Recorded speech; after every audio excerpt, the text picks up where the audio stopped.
Naaresto ng pulisya ang isang lalaking nangikil umano nang aabot sa 60,000 piso mula sa mga naka-chat sa internet. Balita hatid ni Victoria Tulad. Matapos ang isang buwang pagmamanman, nahuli kahapon ng PNP Anti-Cybercrime Group ang di-umano'y sextortionist na si Jeffrey Sungahid. Ang modus daw ni Sungahid, magpanggap na babae at hingan ng mga larawan at video ang kachat na nagpapakita ng maselang bahagi ng katawan.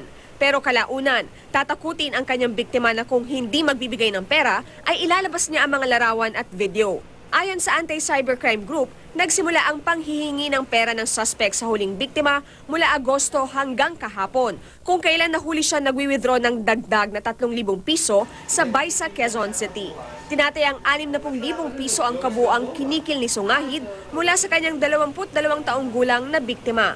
Hindi naman itinanggi ni Sungahid ang bintang.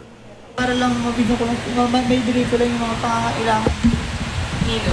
Mga pamangkin ko, tsaka ng magulang ko. Paano niyo siya nakilala? Nakilala po siya ng kaibigan ko noong una. Okay. Tapos yun po. Ako? Hiningi mo na lang yung kontak? Hindi, parang nung binigay sa akin ng kaibigan ko. Ayon sa mga pulis, posibleng may iba pang biktima ang suspect dahil may iba pang text message sa kanyang cellphone. Pero itinanggi ito ni Sungahid. So matagal niyo na pong ginagawa? Hindi ate, kasi ilang buwan lang ako walang trabaho eh.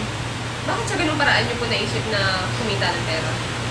Hindi ko naman ginawang hahanap buhay. Parang naano na lang ako dahil mapapasko.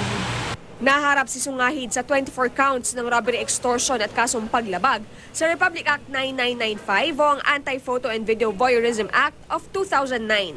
Victoria Tulad, GMA News.